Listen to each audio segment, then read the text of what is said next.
Buenas tardes a todos y a todas y muchas gracias por venir un día más al Ateneo La Morrallita.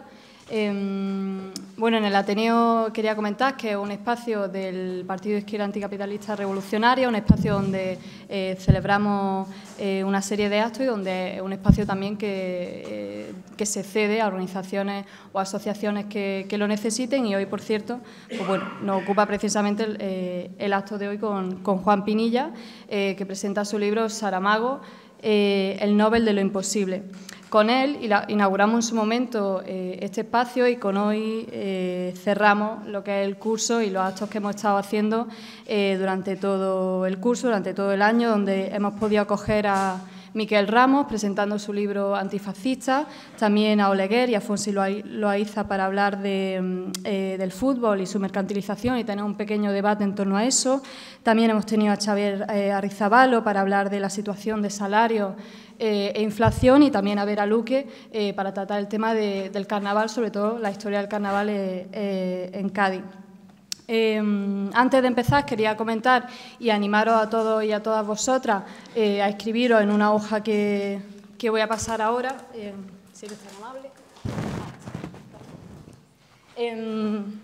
Más que nada, si queréis manteneros informados de todos los próximos actos que saquemos el curso que viene.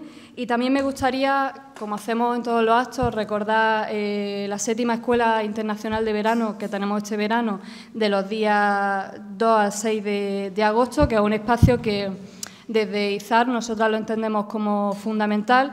Es un espacio donde hacemos un balance conjunto de las luchas, junto pues, con países de Francia, Grecia e Italia, y también un espacio de formación y prácticas políticas para prepararnos de cara al curso que viene, ¿no? Por eso, bueno, en el propio papelito podéis ver que si estáis interesados o interesadas apuntaros a esa escuela de verano, podéis marcarlo también y podéis recibir información en torno a eso. Y hasta, sin más dilación, presento a Juan Pinilla. La idea es que haya un primer punto donde él presente el libro con total libertad durante 40-45 minutos, hemos dicho.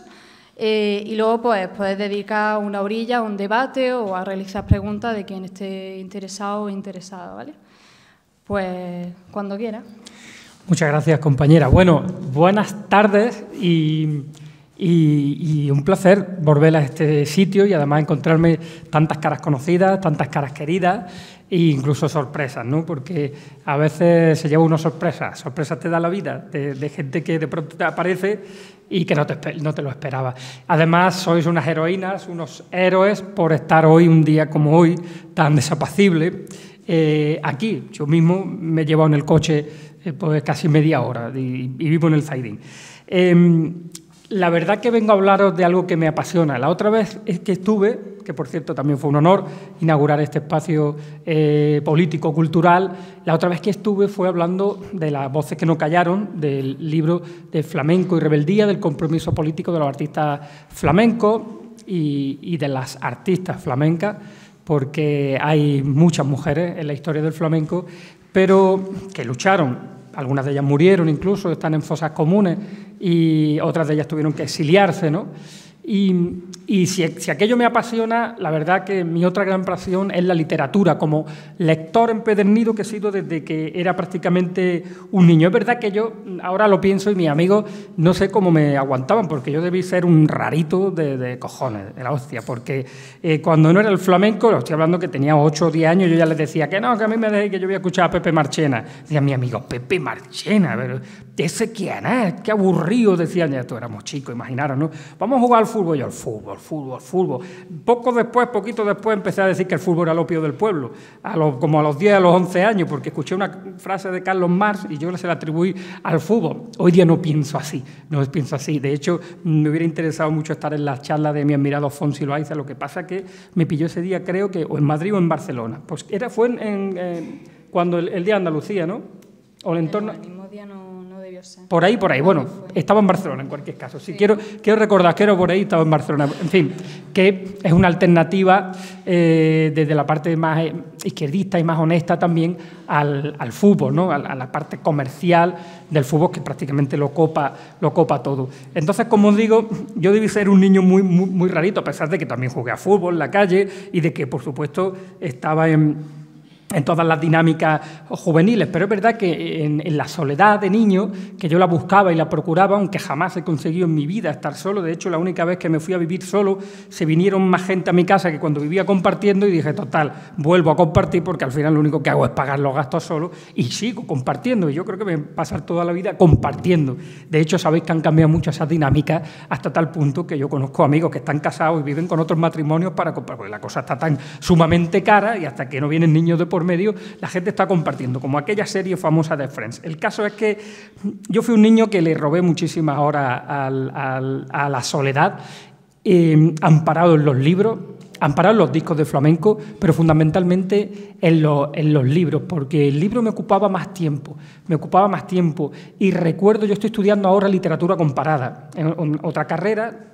La verdad que si hay algo más privilegiado que una persona que ama el conocimiento, como en mi caso, que ama ampliar fronteras, y al final uno tiene una idea y conforme vas leyendo dices, hostia, pues no es lo que yo creía, o conforme vas estudiando dices, pues no es lo que yo creía, se te va abriendo la mente, se te va ensanchando el corazón, y yo que creo que el destino del ser humano es saber, y que si no nos damos cuenta de eso, saber, conocer, y creo que los que estamos aquí podemos ser buenos ejemplos de ello, si no nos damos cuenta de eso, huiremos de este barco incendiado como las ratas que huyen de los barcos incendiados el día que nos toquen a la puerta y nos digan, chicos, chicas, nos vamos.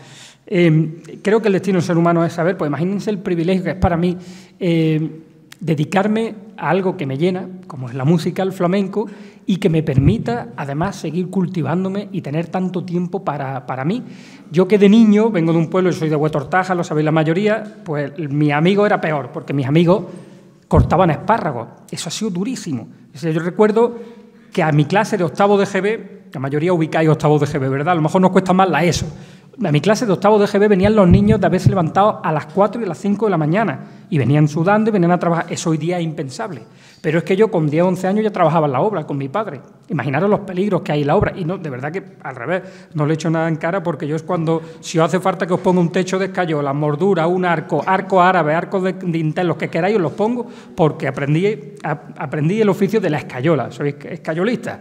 Es decir, fue mi primer oficio antes que cantador y todo eso. Desde los 11 o 12 años que los padres decían, lo vamos a quitar de la calle, ¿no? Y yo decía, pero si yo no estoy en la calle, yo estoy leyendo todo el día y escuchando flamenco, con lo que me gustaba leer y escuchar música. Entonces, os digo que vengo del mundo del trabajo. Y vais a ver qué relación guarda todo esto que os estoy diciendo con el personaje que vamos a presentar. Porque si os hablaba antes de esa pasión que tenía por el flamenco, y que comparto con la literatura, no sé qué otra pasión podría decirles, quizá la otra ya se reserva el terreno de la familia y los amigos, que es mi gran pasión. Y, por cierto, mi próximo libro será otra cosa, pero estoy recopilando información, muchos datos, lo que se llama ahora textos paralelos, para escribir una historia desde el punto de vista de la filosofía, de la estética, de la política también, sobre la amistad, porque creo que no se ha escrito nada. Se ha escrito mucho sobre la amistad, pero en puntos muy concretos. Pero analizar la amistad, que para mí es uno de los grandes dones del ser humano. Yo soy una víbora con mis amigos, porque además quiero la mejor versión de ellos mismos. Le estaba comentando a la compañera la caña que les meto con Fonsi, Loaiza, por cierto, a los más futboleros. Pero soy una víbora por eso, porque quiero la mejor versión de ellos.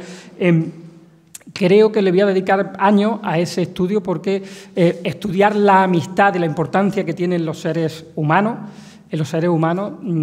creo que queda todavía por hacer un compendio interesante sobre eso y me parece algo motivador, pero tengo en mente escribir más cosas.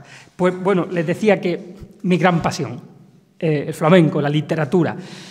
¿Y Saramago por qué Saramago? Vaya a ver, bueno, voy a ir siguiendo esto para no... De todas formas, la compañera me va a dar patadas en la espinilla si me voy pasando, que hemos quedado en eso, porque ustedes no lo van a ver, porque Saramago decía que quien se calla cuanto calle no podrá morir sin decir todo. Hay muchos paralelismos entre José y este que está aquí, que por cierto tuve la suerte de conocerlo, a él y a Pilar del Río. Con Pilar mantengo, para mi enorme suerte, una amistad, igual que con la mayoría de sus 16 hermanos, que creo que conozco al 90%, porque en una familia tan extensa hay que hablar en porcentajes. Creo que conozco al 90%, me faltan por conocer. No veo ninguno de ellos aquí, porque creo, además, que hoy se le entrega el premio al gran Raúl Zurita, al gran poeta Raúl Zurita, que sabéis que es uno de los grandes escritores comprometidos políticamente chilenos. Este año que se cumple además el 50 aniversario de aquella masacre que se perpetró en Santiago de Chile, es muy sintomático que se le entregue el premio Federico García Lorca. Entonces, creo que la mayoría de los del Río estarán allí. Bien. Y os decía que esta pasión mía de la literatura me viene, fijaros por dónde, en mi casa ha habido libros, ¿no? Ha habido libros, porque mi familia, que venía del mundo, como sabéis, de la lucha clandestina por la democracia, pues siempre es verdad que esa cultura ha sido una cultura muy de mucho leer, ¿no? Mi abuelo, mi bisabuelo, el represaliado, no sé si habéis visto, que sabéis que encontramos sus restos, bueno, sabemos la fosa en la que están. Mi bisabuelo había aprendido a leer y a escribir, se había procurado una cultura, algo así como un Miguel Hernández, porque yo he visto las cartas que le escribía a mi bisabuela, incluso un compendio de medicina, de física, de química, que le hizo a sus hijos para que estudiaran.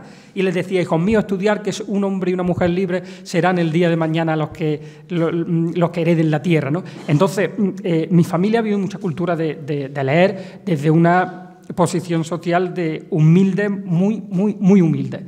Es decir, de gente. A mi bisabuelo, sabéis que no lo fusilaron, sino que lo lobotomizaron. Sabéis que el franquismo practicó unas 300 lobotomías en España, una de las cuales le tocó a las familias más pobres, a las que no podían reclamar a sus hijos. O sea, imagínense de dónde vengo yo. Yo vengo de pastores, de albañiles, de jornaleros, y me siento profundamente orgulloso. Además, le echo un pulso a la duquesa de Alba y a todas sus dinastías en ese sentido. Entonces, en mi casa siempre ha habido libros, ¿no?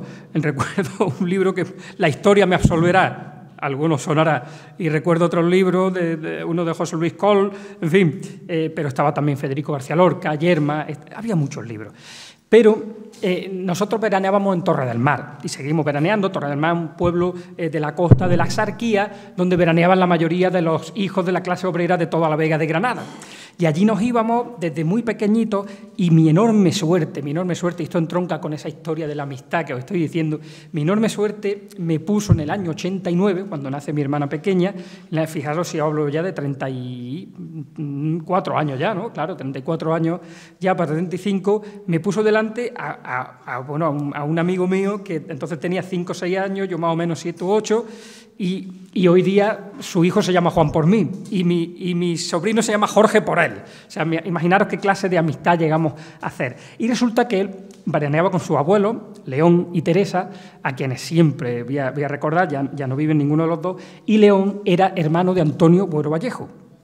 Antonio Buero Vallejo, el gran dramaturgo, el gran escritor, ese, por cierto, que como sabéis compartió celda con Miguel Hernández, es decir, una persona que enseguida, como podéis imaginar, hizo una amistad con mi padre increíble. Es decir, tanto en cuestiones políticas como ya en cuestiones de... A mí, yo me recuerdo que su abuela, que Teresa, que era la mujer de León, era una lectora empedernida. Y claro, yo la escuchaba hablar y yo decía: yo quiero hablar el día de mañana como habla esta mujer, porque a mí me enamoró de Madrid, yo que conocía Barcelona por mi familia migrante en Barcelona, pero me enamoró de Madrid, cómo ella hablaba de Madrid, ya sabéis, cómo ella hablaba de su Madrid y de... Claro, entonces empezaba a decir, yo tenía ahí 10 años por ahí, empezaba a decir Paco Umbral, de buena primera, Saramago, Carmen Martín Gaite, era una mujer muy culta, muy leída. Y de pronto... el verano del 90 y el 91, le regala a mis padres, yo ahí con 10 o 11 años, le regala Y tierno Galván ascendió a los cielos, de Paco Umbral. Yo cogí el libro, yo no sé si mis padres se lo leyeron, pero yo lo cogí con 12 años más o menos y me lo leí de arriba abajo. Claro, el 12 años en aquella época era casi la preadolescencia. A mí aquello me llegó, porque había mucho contenido político, mucho contenido erótico también, a un niño que está despertando a la pubertad, aquello. Pero yo dije: hostias, aquello para mí fue una responsabilidad enorme. Digo, esto es la literatura, no lo que estoy leyendo yo del barco de vapor. A partir de ahí ya no leí más nada del barco de vapor y empecé a pedir libros de García Márquez. Por cierto, con 16 años me leí la Divina Comedia de Dante, no me enteré de nada. Pero yo decía aquello que decía Antonio Gades cuando se ponía delante de un cuadro de Miró: si estos que son más listos que yo ven aquí algo, yo por cojones tengo que ver algo. Y Antonio Gades, que después se procuró una cultura vastísima, Antonio Gades llegó a ser un gran entendido en pintura. Y yo decía, no me estoy enterando, pero si todos estos están diciendo que esto es lo mejor del mundo, me lo voy a leer hasta el final, aunque pegaba acá. Ahora me lo he vuelto a leer, ahora que me lo han explicado mis profesores de literatura comparada, y es yo creo que una de las mayores expresiones a las que haya podido llegar el ser humano, una cima del pensamiento. Yo les recomiendo que lo lean, que lean previamente toda la historia de Dante, porque van a entender lo mejor si lo sitúan en contexto. Ahora no tenía mala leche, las hostias que le pegaba a sus contrincantes políticos. El caso es que todo esto viene de ahí. Es decir, mi amor por la literatura se lo debo a Teresa y a León, y por supuesto a mis padres, ¿no? Pero en el año 93, le regalan, yo deseando los regalos de León y Teresa, en esos veranos que nos pasábamos míticos con los amigos jugando en la playa, pero yo preguntándoles muchas cosas, porque claro, León había ido a la cárcel a visitar a su hermano, a su padre, que también estaba en la cárcel, y había conocido a Miguel Hernández, en fin, era muy interesante todo aquello. A mí aquello me parecía enormemente atractivo. Os digo que era un niño rarito, era un niño rarito, porque estaban jugando al fútbol todos los demás por allí, yo estaba en otra historia. Total, que Teresa le regala el Evangelio según Jesucristo, de José Saramago. Sabéis que acababa de publicarlo, que acababa de darse aquel veto tremendo del gobierno portugués contra José Saramago y que se acababa de exiliar, y perdón por repetir tanto la palabra se acababa de exiliar en Lanzarote. Por cierto, alguien por aquí me ha dicho que ha estado en la casa de... ¿Verdad? Sí, aquí, en la casa de Lanzarote, que es una maravilla, Yo quiero ir, por cierto, también me han mandado fotos de este libro que está allí en la casa de Saramago. Saludo a todos los que acabáis de incorporar. Estamos prácticamente empezando. Bueno, entonces, y cuando llega Saramago, ¿pero por qué voy yo a Saramago? Porque me dio por comprar, en esa historia de niño raro, me dio por comprar El Mundo. Yo compraba El Mundo cada vez que tenía 20 duros, me acuerdo lo que valía El Mundo entonces, 100 pesetas sería, por ahí. Lo compraba porque en la contra sabéis que escribía Umbral. Y ahí empiezo yo, claro, Umbral rajaba de todo el mundo, pero también nombraba a tanta gente que a mí aquello, es verdad que me proporcionó una información que en mi pueblo es que lo único que pasaba era el río, en aquella época. La biblioteca tenía muy pocos libros, mi hermana, que luego fue la bibliotecaria, me decía, Juan, cuando pasaron las fichas, las pasaron al ordenador, me decía, Juan, ¿tú te has leído todos estos libros? Porque eres el único que está en las fichas de los libros. Y era el libro, bueno, Beltenebro, de Antonio Muñoz Molina. Es verdad que leí muchísimo en esa época, más que ahora. En fin, Saramago. Total, que con el tiempo Saramago se convierte en uno de mis admirados, que yo conozco por las columnas de Umbral. Umbral decía, mi amado Saramago. Yo decía, coño, si este que raja de todo el mundo, a Saramago lo pone bien, va a haber que leerlo también. En fin, entonces, digamos que ese es el inicio de llegar a Saramago. Luego, ya cuando él llegó a La Opinión de Granada, sabéis que yo empecé a trabajar en la primera plantilla y última de La Opinión de Granada. Por cierto, se cumplen 20 años también este año que empezamos aquella aventura en La Opinión. Yo siendo un niño, prácticamente 20 años, 21, y que fue una aventura que a mí también me marcó porque me enseñó el mundo del periodismo. Empecé como crítico de flamenco y acabé haciendo columnas, crónicas, en fin. Todo eso me acerca a Saramago, como vais a ver. Y ahí tuve la suerte en uno de los encuentros de conocer a José y luego de encontrármelo ya con el mundo del flamenco por medio, de encontrármelo en varios sitios, en un festival en el que entré por ellos, por Pilar y por José, que se llama Sete Sois, Sete Lúas, precisamente por uno de sus libros, ¿no? Por uno de sus libros. Bien. ¿Y de qué va este libro? Aparte de todo esto, yo os estoy situando, ahora va la parte ya rápida porque el contenido está ahí. Pues este libro es la pasión del que les habla, que creo que no puedo ocultarla, por la obra, pero también por la vida, porque detrás de una obra tan interesante hay una vida muy interesante, pero una vida muy interesante de un hombre que le pasaba como a Julián Guita, no le gustaba ni hacerse fotos, porque él no se consideraba más que un simple obrero, un hombre que en el momento en que todos piensan en jubilarse, es decir, con 60 años, él dijo, pues ahora es cuando yo voy a meterme a ver si puedo ser escritor. y su éxito le llega con 60 y tantos años. Hoy que hablábamos precisamente en una de las clases, no recuerdo en cuál, que es muy difícil que ya hoy triunfe alguien en el mundo editorial tal y como está, que triunfe ya a partir de los 40 o 40 y tantos años, porque van buscando una trayectoria, pues José Saramago le plantó cara a todo eso y se rebeló, porque fue precisamente cuando la Revolución de los Claveles culmina, lo echan del periódico y dice, ¿ahora qué hago? Que tenía una hija ya, en fin. Bueno, pues Saramago nace en un pueblo, en una aldea muy humilde que se llama Aciñaga, ¿verdad? Aciñaga, que pertenece allí se dividen de otra forma, pero digamos al concello de Gólega, o a la fegresía de Gólega, que era como una especie de aldeíta, ¿no? de Gólega. Y allí él entra en contacto desde pequeño con el mundo de la naturaleza. Algunas imágenes suyas es que andaba de descalzo. Él recuerda, de hecho, en el discurso del Nobel cuenta que andaba descalzo pisando el barro, es decir, de los sapos, las ranas, que era su universo. Y le marcan profundamente sus abuelos maternos, Jerónimo Melriño y Josefa Caixinha. A ellos les dedica también parte del discurso del Nobel. Dice, mi abuelo Jerónimo, sin saberle ni escribir, a la persona más inteligente que yo he conocido en mi vida. En ese sentido, yo nazco también en un pueblo y mi abuelo fue el que me marcó la vida. Mi abuelo Juan Pinilla, por cierto, que fue, mi abuelo se quedó mutilado, combatió en la batalla de Brunete, en el ejército republicano, una historia muy interesante también, además de la que no paramos de conocer datos. Y seguimos, a Saramago se lo llevan prácticamente con meses. Su padre, que venía de la Primera Guerra Mundial, vio que había más pueblo fuera del pueblo, se lo lleva a Lisboa. En Lisboa, nada más llegar, se le muere un hermano mayor de Saramago. La madre le negó todos los besos del mundo por ese trauma, porque ella era como su favorito el otro, y Saramago tenía esa carencia afectiva.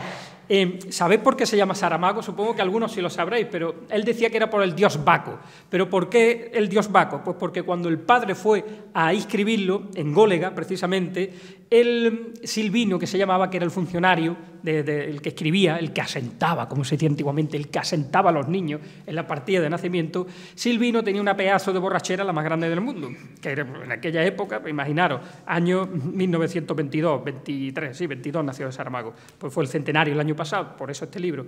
Pues entonces dice, ¿cómo se llama el niño? Dice, José da Sousa, como su padre. Y el otro, por su cuenta, le agregó a la partida de nacimiento, decía el informe legal, el apodo del padre, que le daba un coraje que se lo llevaban los demonios, que le dijeran Saramago, porque es como si te dicen amapola, Jaramago. En realidad Saramago es un aramago, las flores esas que vemos que le quitaron tanta hambre a muchas criaturas en los tiempos del hambre. Total, pero no es hasta que Saramago con 7 años lo ingresan en la escuela, en la que estuvo muy poco. Saramago apenas estudió en el colegio público, apenas estudió 2 o 3 años. Era muy bueno estudiando, pero los padres lo sacan porque necesitaban que trabajara y lo meten en una escuela industrial donde se hace mecánico. Sabéis que el primer trabajo de Saramago era mecánico, lo que pasa es que tenía tanto talento que enseguida lo metieron en la oficina, pero que él estuvo en la fresería, él estuvo en un taller de reparación de ambulancia y fue mecánico. O sea, aquel hombre que no había pasado por el colegio, que fue mecánico, acabó siendo Premio Nobel de Literatura y doctor honoris causa en más de 50 universidades de las más prestigiosas del mundo. Fíjense que por eso les digo que me fascina la vida de Saramago, porque hizo posible lo imposible.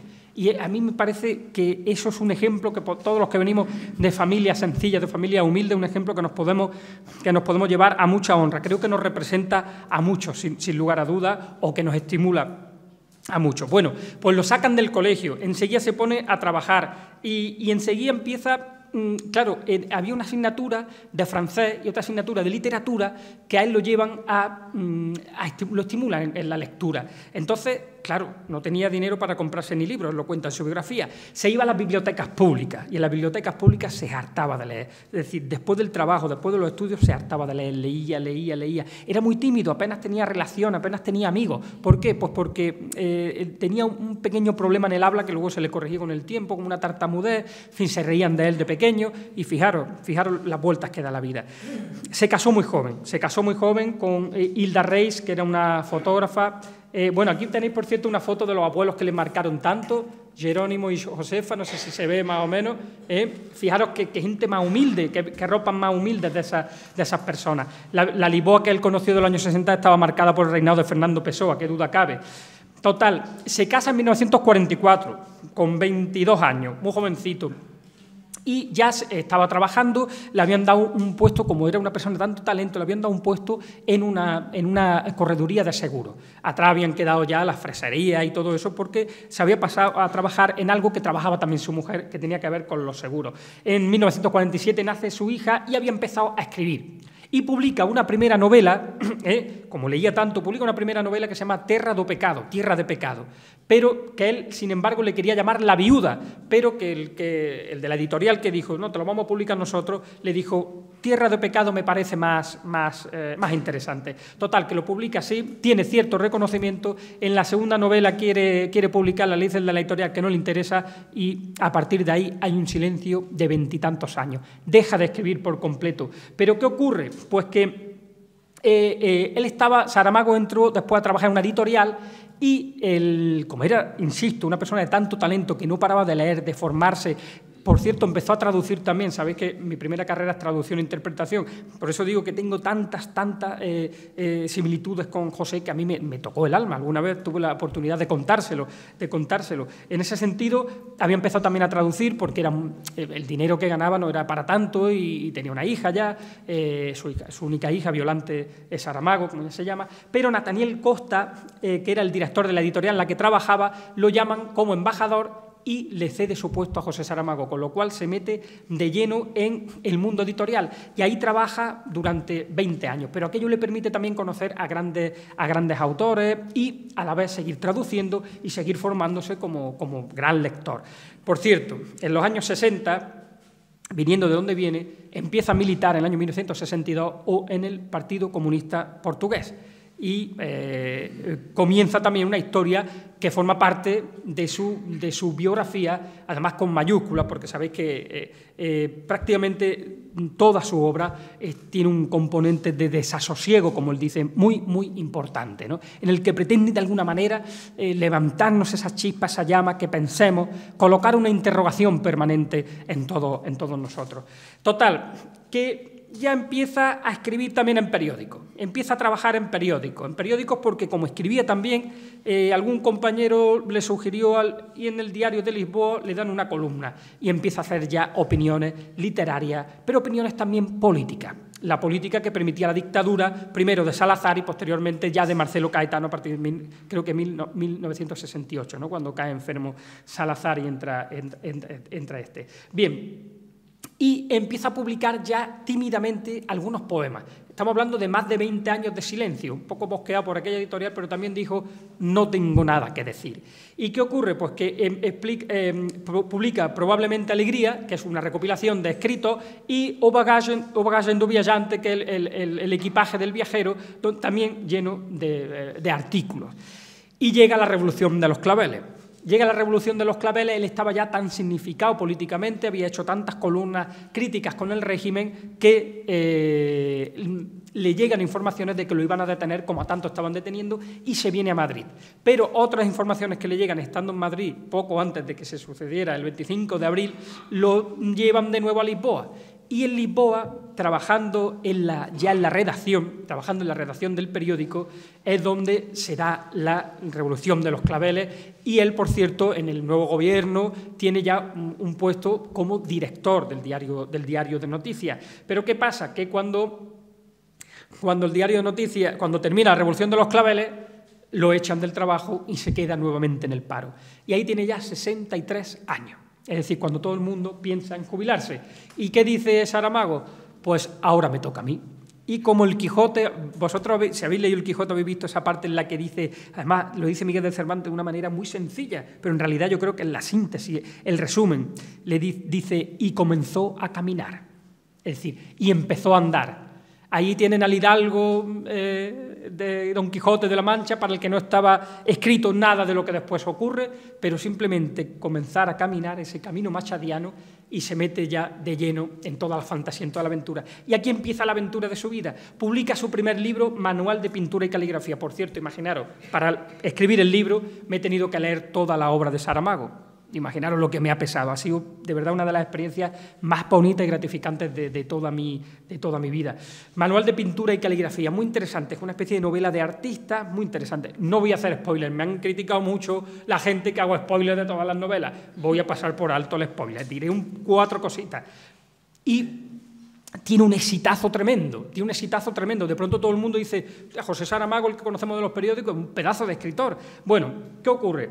Que publica un libro de cuentos que de verdad os lo recomiendo, Casi un objeto se llama, Objeto Quase. Si alguno habla portugués, me gusta siempre citar el nombre portugués porque a los autores hay que leerlo en su idioma, el que pueda leerlo en su idioma. Yo aprendí portugués para leer a Saramago, aprendí a francés para leer a mis autores franceses favoritos. De hecho, cuando entré a traductores, que me acuerdo del primer día, Emilio Wiedemann, que en paz descanse, nos preguntó, ¿y vosotros para qué queréis ser traductor y todo? Porque me gustan los idiomas, Yo dije, pues igual estoy confundido, yo estoy aquí porque me gusta la poesía y quiero traducir poesía. Y se quedaron todos así. Y dijo el profesor, hombre, por fin alguien que dice algo coherente. Y efectivamente, no he llegado nunca a traducir poesía, he hecho pequeñas cositas, pero entonces yo quería traducir a Javier Egea. Ya por suerte no hace falta porque ya está traducido a tanto. Bien, Casi un objeto. ¿Por qué os decía esto? Porque es un libro, Objeto Quase, es un libro como ¿habéis visto Black Mirror alguno, la serie Black Mirror? Es que se adelanta, es una distopía del futuro tremenda. Se adelanta cómo la máquina nos va a comer, lo que estamos ahora mismo, cómo las máquinas se comerán a los hombres. Anoite publica también una obra de teatro poco conocida, que es La Noche, en la que está él en la redacción de La Revolución de los Claveles, una obra de teatro en la que representa todo eso. Y posteriormente hace uno de sus grandes hitos, y es que sabéis que él se va a un pueblo, prefirió no irse a su zona, que el Ribatejo, sino que se va al Alentejo. El Alentejo sabéis que es como Andalucía, es la zona más castiza de Portugal, ¿no? Esa zona, por cierto, hago una gira este verano de Italia, de la gira de Italia me vengo a Portugal y me encanta porque yo soy del bacalao, soy un fan tremendo, y del fado, ¿eh? Por cierto, canto fado también en esto que hago, en este espectáculo que hago, que la hago la gira esta con lo de Saramago, con el Sete Sols y Sete Luas. Bien, pues se va, se paga con su dinero, ya tenía cierta relevancia, pero todavía no era ni mucho menos el autor que se convertiría después.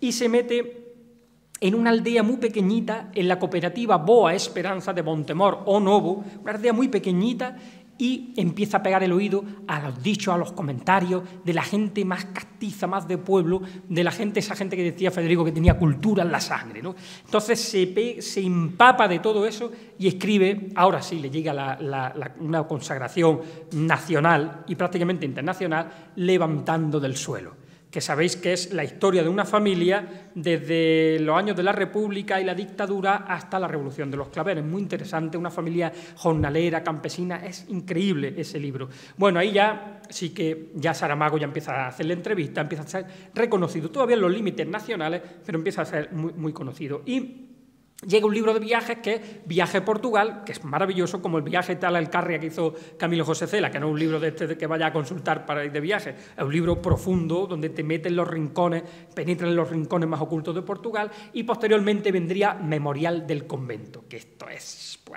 una barbaridad. Aquí traza un paralelismo entre un rey que decide, por cierto, habéis estado en Mafra, en Portugal, ese gran castillo de Mafra, es cierto que lo erige este rey porque Dios iluminó a su mujer y por fin consiguió que se quedara encinta, ¿verdad? Ese gran castillo de Mafra, pero a la vez es la historia de Sete Soles, que era uno que venía de la guerra, y por ahí el Sete Sols y Sete Luas del festival este que os digo.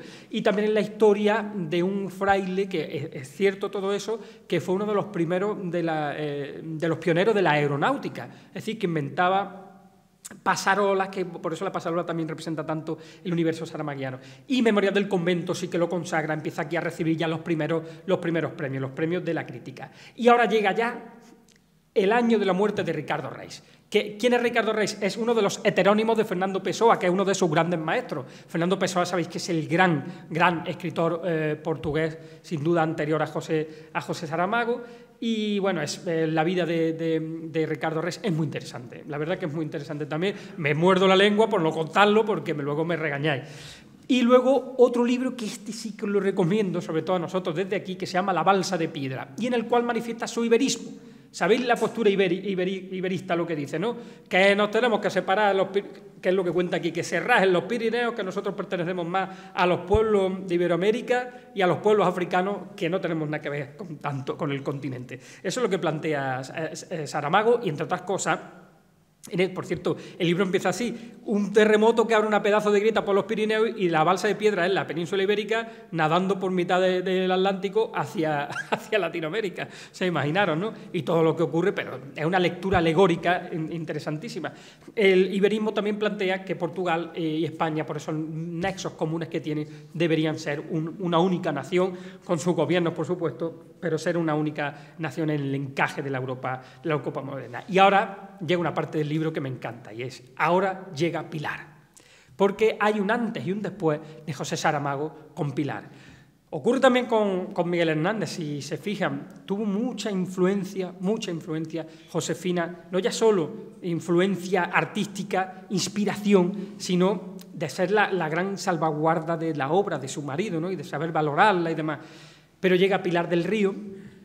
Pilar del Río se va a entrevistar a Saramago. Bueno, la historia es preciosa, la historia de amor de ellos es preciosa. Ella está en una librería de Sevilla, llega a sus manos un libro que es El año de la muerte de Ricardo Reis, y se lo lee y le entusiasma de tal forma que se va al día siguiente y le pide el de la librería Repiso, por cierto, de Sevilla, que por favor le dé todo lo que tiene de Saramago. Y tenía nada más Memorial del Convento. En fin, que ella, que era periodista, como sabéis, de Televisión Española, dice: pues me voy a hacer una entrevista a este hombre. Ya había recibido Premio Nacional, había recibido Premio de la Crítica, era un tipo muy conocido. Y se va, lo entrevista. Saramago, no sé si habéis escuchado entrevistas de él, pero cautivaba. Es que era un tipo que cautivaba. Y Pilar cautiva, es decir, Pilar es que cautiva. Pues no sé si la conocéis, pero Pilar tiene un arte también, un arte muy andaluz, porque ya sabéis que es medio granaína, medio sevillana, con lo cual tiene lo mejor, la Malafollano, tiene lo mejor de Granada y lo mejor de Sevilla, y con mucho arte, con mucho desparpajo. Además, una gran trabajadora, que por cierto, si vais a la Fundación, si vais a Lisboa, os recomiendo que vayáis a Casa dos Bicos, que es la Fundación Saramago, que es una preciosidad. Y si tenéis la suerte de que esté Pilar allí y os la enseñe, como es tan sumamente generosa, os va a encantar. Allí están todos los objetos personales de José, en fin. Bueno, y llega Pilar, lo entrevista y le dice, bueno, cuando termina la entrevista, le dice, él iba con su compañero de prensa, dice: ahora vamos a recorrer los sitios del libro de la muerte de Ricardo Reis. Le dice Saramago: pues si no le importa, yo la voy a acompañar. Y bueno, ahí surgió un algo, que cuando vuelve Pilar a España, Saramago le manda un montón de libros de literatura portuguesa, y le manda una carta con esa prudencia de la que hacía gala, y le dice: Pilar, si las circunstancias de tu vida lo permiten, me gustaría ir a visitarte. Y Pilar dice que las circunstancias de su vida lo permitieron. Entonces Saramago se viene a Sevilla y ahí comienza una historia de amor que fue muy fructífera, porque Pilar, como sabéis, es decir, siendo periodista como era, conocía el mundo de la comunicación y entonces ejerce una influencia notoria en la obra de Saramago a la hora de difundirlo a nivel internacional y a la hora de traducirlo, porque se convierte en su traductora. Una traductora que además le pone un esmero, y yo como traductor creo que es un ejemplo, ¿no?, para los que nos gusta el mundo de la traducción. Llega Pilar, entonces José publica la segunda vida de Francisco de Asís. Todos sus libros, como he dicho, tienen una lectura alegórica y política. Francisco de Asís, de pronto, sabéis que fue de aquellas hermandades que surgieron en torno a la Edad Media, de los pobristas, que aquello, bueno, descompuso la Iglesia por completo. Total, que resucita y se encuentra con la Iglesia de nuestros días. Y dice: ¿esto qué es? Esto no tiene nada que ver con lo que hemos estudiado, ¿eh? Total. Muy interesante también. Este es difícil de conseguir. Y Saramago empiezan ya a nombrarlo doctor honoris causa de algunas universidades, porque, especialmente en Santiago de Compostela, porque bueno, ya tenía de verdad un reconocimiento internacional muy interesante. Entonces publica Historia del Cerco de Lisboa. Los personajes de Saramago son personajes muy apáticos que de pronto se le introduce algo en su vida que les cambia por completo. Historia del Cerco de Lisboa, y aquí viene ya el Evangelio según Jesucristo, que es también un punto de inflexión. ¿Por qué? Porque sabéis que ahí cuenta la historia, es que es otra lectura alegórica interesantísima de la Biblia, pero contada desde la parte humana del Cristo, ¿no?, de Cristo, es que ay, me cuesta de verdad, no, es que os cuento el final, si no y de verdad me cuesta, pero yo quiero ser bueno y no haceros spoilers. Pero que es muy interesante porque no tiene nada que ver con la Biblia, imaginaros, le da la vuelta por completo, aunque aparece el demonio, aparece Dios, aparece, en fin, muy interesante todo. Pero ¿qué pasa? Pues que empieza el círculo de los ofendiditos. Bueno, ¿y por qué no vivía en nuestros tiempos? Hoy día el meme que más me gusta que circula por internet es: un niño pronuncia su primera palabra en la red y ofende a 30 colectivos. Porque es cierto, ¿entiendes? Yo ya me tengo que poner a leerme toda la historia de cuántos colectivos hay para no ofender a tanto, porque uno ya no sabe, a veces ofende uno a los que cuidan de la avispa, porque pisan una avispa, en fin. A los otros días ofende a los que están en contra de la miel, porque hay también un colectivo en contra de la miel no es buena, en fin. Y ofende a los judíos, a los musulmanes y sobre todo a los cristianos. Hasta tal punto que el gobierno que entonces había me acordaré del nombre, de Cavaco Silva, que era entonces el ministro de Cultura, veta el premio a Saramago para el premio de Cultura Europea, que por cierto se lo habían dado ya en anterior, lo veta. Entonces Saramago dice: en plena democracia por la que yo tanto luché, ¿me vetan en mi país? Pues ahí te quedas. Y claro, se va en mitad de un bueno, la mitad del país lo odiaba, le escribían cartas amenazadoras. En Lanzarote se tiró toda la vida recibiendo cartas amenazadoras. No me quiero ni imaginar yo que en mi pequeñísima y modesta parcela de lo poco que yo pueda ser conocido por la música y esto, hay gente que por Granada me dice: José Antonio Primo de Rivera, presente, José Antonio Primo de Rivera. Claro, a mí, o sea, imaginar, es verdad. Sobre todo cuando quitamos el monolito bueno, cuando quitamos, pusieron una niña rezando, pero algo es algo. Quitaron el monolito Primo de Rivera, por lo menos. Pero como insistí tanto en esa campaña, José Antonio Primo de Rivera, presente, parecía que me iban buscando. Era gente, además, se ponían muy alterados, así como con baba en la boca y todo y tal. En fin, no me quiero ni imaginar a Saramago la que le liarían. Bueno, y se van a vivir a su particular balsa de piedra, que es Lanzarote. Y había algo, de verdad, en Saramago, como voy de tiempo, por cierto, ya casi, había algo en Saramago que tiene mucho que ver con aquel terreno rocoso y adusto de los volcanes, sin lugar a dudas. Y allí, bueno, pues construye ese hogar tan maravilloso que hoy podemos compilar, y allí recibe, bueno, el premio Camões, que sabéis que es como el Cervantes de las letras. Publica, por cierto, ensayos sobre la ceguera. Una maravilla, de verdad, una maravilla de libro. A mí sí que me desasosegó ese libro, yo lo pasé francamente mal. Por cierto, está la película Blindness, no sé si la conocéis, pero también la recomiendo, que está muy bien hecha, basada en eso. Saramago lloró cuando la vio. El mismo día que le dan el premio Cervantes, iba a decir, no, el premio Camões, que sabéis que fue otro de los grandes escritores, como Miguel de Cervantes, de la época además, viajero, exactamente, Luis de Camões. Llega un perrito a la puerta y ellos, que le encantaban los perros, le dicen: pues te vas a llamar Camões. Y se lo quedaron. Es que está la foto aquí de Saramago con su perro, cuando yo voy guiándome, con su perro Camões, con su perrito Camões, que murió hace poco, por cierto. Bueno, ¿y qué viene después? Pues viene ya un compromiso, sin lugar a duda, un compromiso tremendo, porque Saramago nunca abandonó el Partido Comunista desde una visión absolutamente heterodoxa, porque lo que él nunca aceptó fue las llamadas democracias populares. Él nunca aceptó, a él le costó, como a tanto, le costó defender, decía que era insostenible defender el estalinismo. Lo que pasa es que decía: vale, sí, yo critico todo lo que queráis del estalinismo, pero también estaban estas cosas tal y cual, decimos. Pero él siempre decía que era un comunista libertario, porque no podía entender un comunismo con una mano de hierro como la de ciertos países que han aplicado, ¿verdad? Que os voy a contar, bueno, los gulags, etcétera, etcétera, etcétera. Eso le costó a él muchísimo, pero jamás abandonó el Partido Comunista. De hecho, se muere con la bandera del Partido Comunista. ¿Y dónde sabéis que se implica mucho? Ya estamos a finales de los años 90, en Chiapas, aquella gran matanza de Ayotzinapa, la anterior, que se va allí, lo escucha todo y llora con Carlos Fuentes, con Elena Poniatowska, con toda esta gente, se van con él y lloran escuchando aquella matanza de los campesinos en la iglesia, y el cura diciendo: hijos míos, que nos van a matar, y los mataron a todos. Aquello fue tremendo. Entonces Saramago se va allí, lo critican en el mundo entero por haber ido a apoyarlo. Luego le acabaron dando la razón, y publica también todos los nombres. Saramago tuvo siempre como una crisis de identidad con esto de llamarse Saramago, que era el apodo del padre, que no se lo pudieron quitar ya ni con agua hirviendo.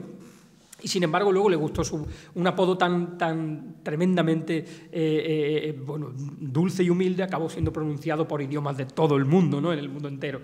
Todos los nombres tienen mucho que ver con esa crisis de identidad. Un hombre que de pronto, pues como el otro, que no tenía una vida aburrida de funcionario, pero de pronto hay algún chispazo en su vida que le cambia por completo el chip y vuelve y joder, cómo me cuesta explicarlo sin contarlo, pero muy interesante también todos los nombres. Y ya llega el año 1998. Había estado sonado como 3 veces para ser Premio Nobel de Literatura, pero ya la prensa se iba total, que él ya no lo esperaba. Y estando en la Feria del Libro de Frankfurt, esto sí que es precioso, lo voy a narrar ya muy rápido porque me paso, estando en la Feria del Libro de Frankfurt en 1998, estaba ya para coger el avión para Madrid a volverse, y llega una azafata, señor Saramago, señor Saramago, señor Saramago, y dice él, sí, soy yo.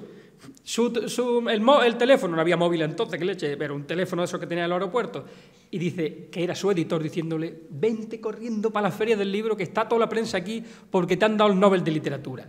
Y cuenta una cosa que es tremenda y nos retrotrae mucho a su personalidad. Dice que en ese momento que se va la muchacha, él le cierran el avión, estaba en el gusano que lo metía en el avión, y se queda ahí, le cierran el avión. Dice, en ese momento me sentí, si yo era el Premio Nobel de Literatura, medio mundo, las agencias internacionales hablando de mí, dice, pero yo en ese momento era la persona que se sentía más sola del mundo, porque no tenía a nadie, ni a mi mujer para abrazarla, ni a mi familia, ni a mis amigos para compartirlo, y dice que en ese momento pensó, pues tampoco es tan importante el Premio Nobel de Literatura, porque ¿a cuántos millones de personas en el mundo les puede interesar? Toda esa reflexión fue hasta que ya en la Feria del Libro lo subieron a hombros.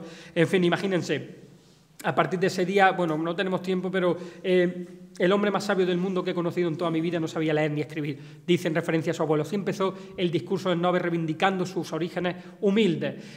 Luego vino La Caverna, que está basado en el mito de Platón, cómo un centro comercial se va comiendo todos los pequeños comercios, lo que está ocurriendo en nuestros días. Y luego ese José Saramago que se va a Palestina con Yasser Arafat, que la lía la marimonera, mosquea hasta la izquierda israelí, porque, claro, dijo que aquello era un apartheid, que aquello era un holocausto contra los judíos. Publica La flor más grande del mundo, con un cuento para niños precioso que casi nadie lo conoce y que las ganancias de ese cuento se las da uno de los terremotos de Haití.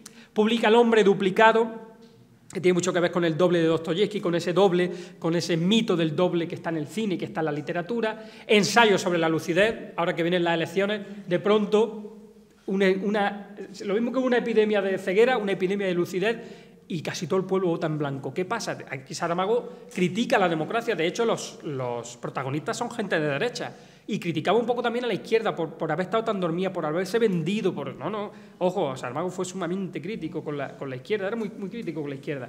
Y de pronto, imaginaros, pues es que se acaba todo, se acaba el Estado, se acaba el modelo, el gobierno como lo conocemos, y reina una anarquía. Entonces, el gobierno que hizo sacar los tanques a la calle, se forma la marimorena. Ojo que esto puede ocurrir en una democracia también, decía Saramago. Las intermitencias de la muerte. ¿Qué ocurriría si mañana ya no se muriera nadie y ya nadie se muriera? Se cae la economía a pique, los seguros, bueno, los curas ya... Saramago dice, ¿qué pasaría con las religiones? Si ya no nos morimos ni nos ponemos enfermos. Pensadlo, ¿qué pasaría con las religiones? Tremendo, ¿eh? Es que es demoledor, es demoledor. ¿Qué ocurriría con la religión si a partir de mañana no se muriera nadie? Tremendo. Nada, con eso resumo el libro. Bueno, se había casado con Pilar allí, pero como aquí en España no tenía validez el matrimonio, ya en estos años ya tenía la suerte de conocerlo. Aquí lo tenéis casándose en Castril, donde está mi amiga de Huesca, que estaba por ahí. Ahí está, en Castril, aquí lo tienen en Castril casándose.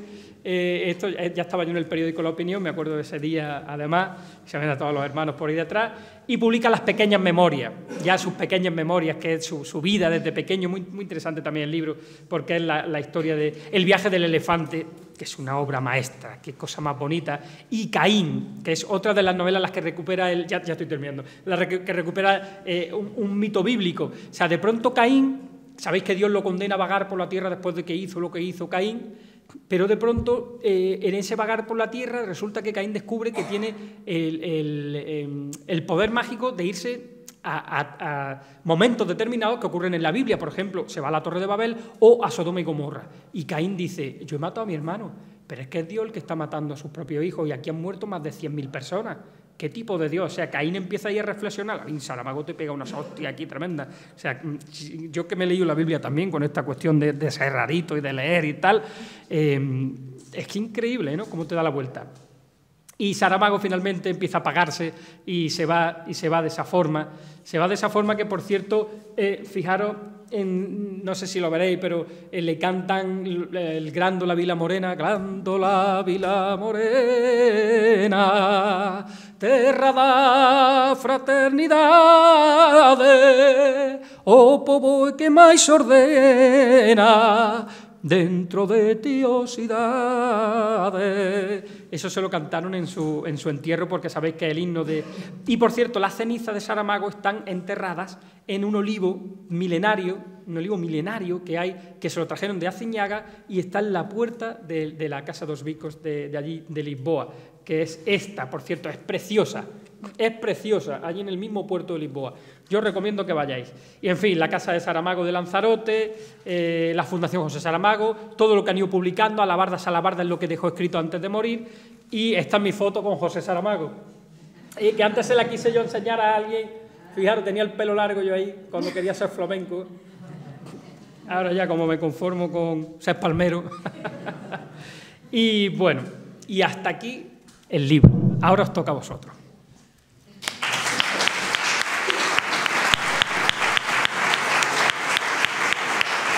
He corrido mucho, claro.